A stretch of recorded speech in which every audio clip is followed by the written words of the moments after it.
For the right price, you can be the one who brings it all down. There's an auction underway for the right to push the button, and as Fox 2's Jason Carr shows us, it's all for a great cause. Behold, the final days of another era's architectural mediocrity. An upright slab of everywhere and nowhere blandosity that for years has stood as a common headstone for unwanted commercial real estate. Built in 1972, it's like 17 stories of Richard Nixon's hair. Feast your eyes upon North Park Plaza. Imagine all the middle management paper pushing, cold calling, and please have a seat, Mr. Peterson will be with you shortly's that once were the coursing lifeblood of white-collar commerce within its walls.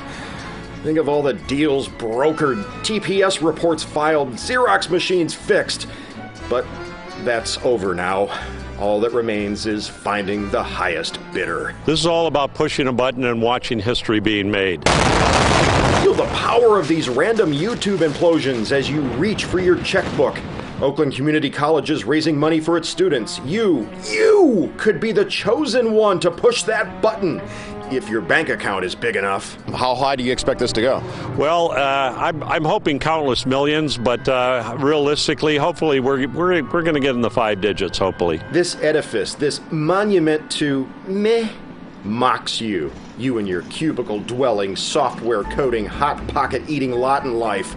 Wouldn't it feel good to push the TNT plunger and bring down what amounts to a giant pocket protector? It came to us at a really, really reasonable price.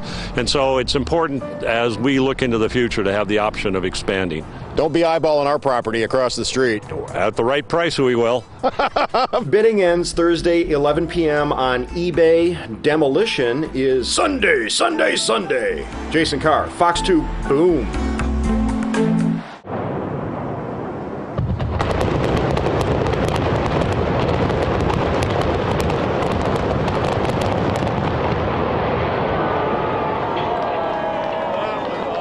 Fox 2's Jason Carr shows us one man has a front row seat for all the turmoil. Under the ominous October skies of late February, a molar-rattling cacophony stirs the tundra. You can do it! It's just a little hole! Come on, you can do it! Hubcap this way, hubcap that way. This hellscape of broken asphalt, nay Pontiac Trail near Halstead, claiming the souls of suspensions and hubcaps. Presiding over this portal to the underworld and its bottomless chuckhole of despair is Bruce, whose driveway offers temporary salvation. You live at the mouth of madness. This is literally at the end of your driveway. It is. It's an ongoing thing. I've seen them come and patch it, but never has it come to this. I mean, this is like ridiculous. Bruce remembers when they built this road, brand new, not even 10 years ago, and now it hasn't happened, and look at it. I mean, people are just destroying it. They just blew up that hubcap in the middle of the road. That's what that was. A Swiss cheesian phantasmagoria of muck and mud and stink water and blah.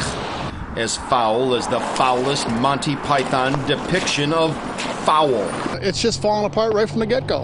I don't get it. Have you called? Oh, well, you're just talking to a machine at that point. And this is just one picked over scab on one wounded road in our decaying infrastructure. Now, who's ready for dinner? Wow! Jason Carr, Fox 2 News. Blah. Today's snow forced the Tigers to postpone tonight's game. Jason Carr with more now on the snowy season that refuses to end. Tuesday's return of winter, a rude slap in the face to Liberty Tax employees dressed like the polar vortex had returned. Bus riders dressed about the same, and, well, there's the sports car owners, too. I thought I was, I thought we were still in December or something, but it's here now, so what can you do? We can write an angry letter to Winter Incorporated.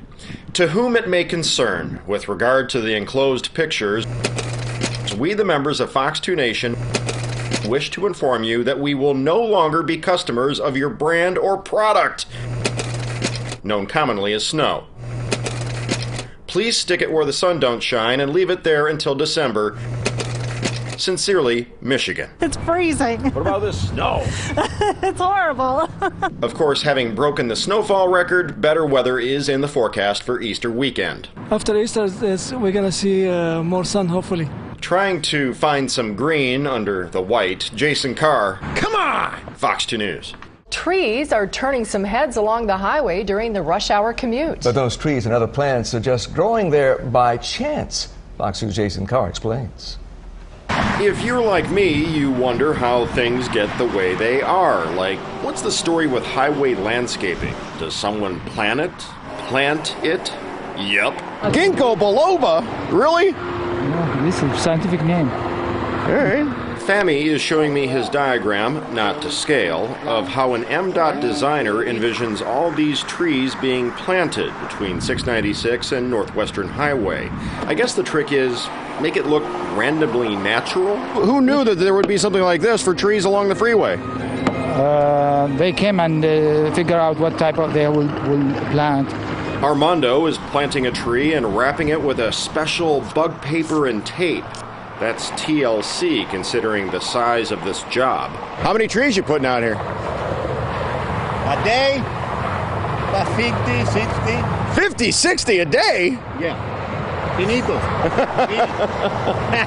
Ivory Silk Heritage Tree, Cleveland Select. Who knew? Think about that the next time you're stuck in gridlock. Jason Carr, Fox 2 News. How's your lawn looking, by the way? Terrible. Terrible? Terrible. Yeah. Terrible? Terrible. It's terrible, man. Charles Barkley. Terrible.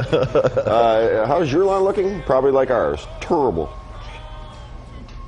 Your lawn probably looks like straw and mud laid down and dyed together. A dirt nap embrace as cold and clenched as rigor mortis. Surely nothing living could come from this yellowed morass. Is there anything you can do other than hope for better weather and fertilize?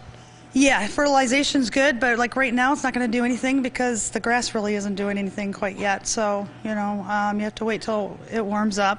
At Eagle Landscaping and Supply in Southfield, the pink quartz peeks out from behind mounds of snow, and the grass seed beckons from store shelves. You can reseed right now, basically using some loose dirt, and you can put seed down, and then it will just stay there basically until it germinates. Deborah Eagle says winter gives way to spring and probably reveals a fungus among us.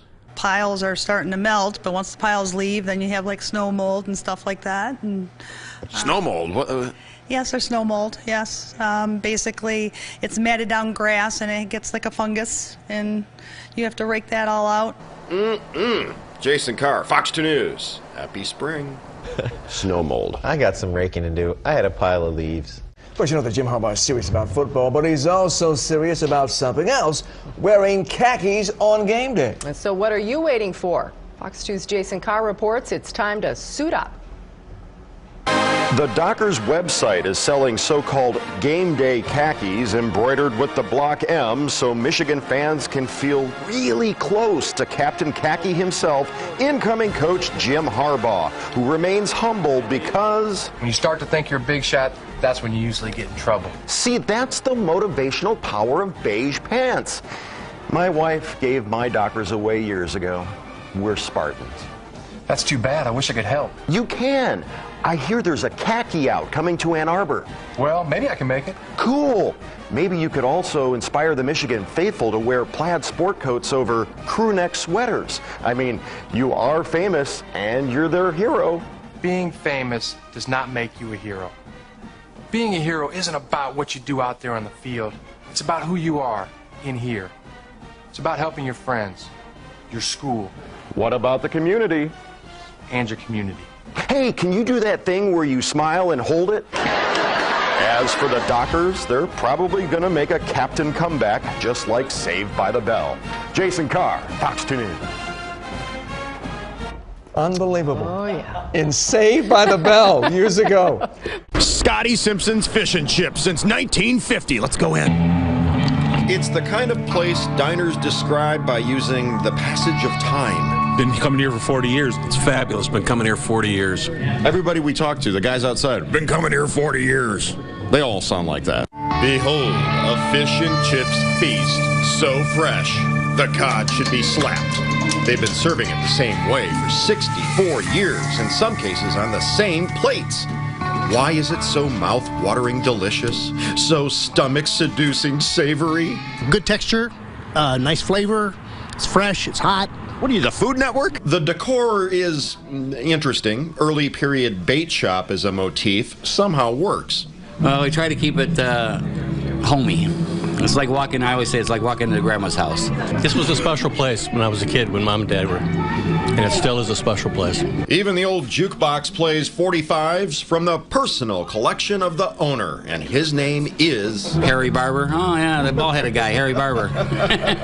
Harry started here as a teenage busboy. He's now the place's third owner, and plans to keep right on going.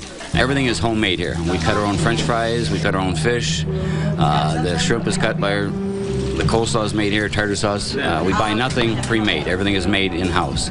So there's no packaged stuff, there's no extra preservatives added in.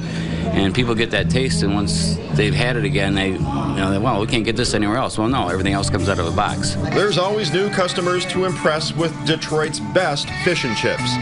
The fries alone would be worth the trip down to Finkel, just west of Blosser. This is my first time here today, and I thoroughly enjoyed it. It was fantastic. I'll be back. Jason Carr, Fox 2 News.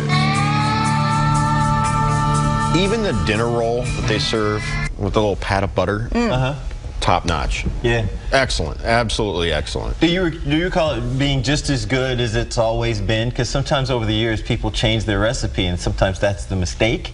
But do you sense it's just as good as it's always been? It's funny you should ask that, because I must have been in there as a child with my mom and my grandparents, because she grew up like a mile from there. Yeah. I just don't remember if I was or not. Now I remember us going to Sutherland's over by like 7 Mile and Middle Belt, I think it was, for fish and chips there, which is how I found out about Sir Cedric's in Windsor.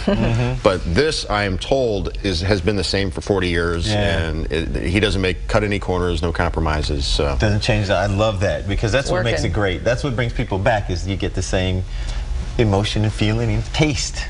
All right, and not taking any shortcuts. Real food, cooked by real people, not, microwaved. And I meant that about the French fries. The French fries alone, if you don't even like fish and you just want to have some fries, go there, because like in the old days, it's part oil, part beef fat. That's one of their secrets there. They're not cooking in like just canola oil or peanut oil or something like that. It's oil and beef fat. Gives it more flavor.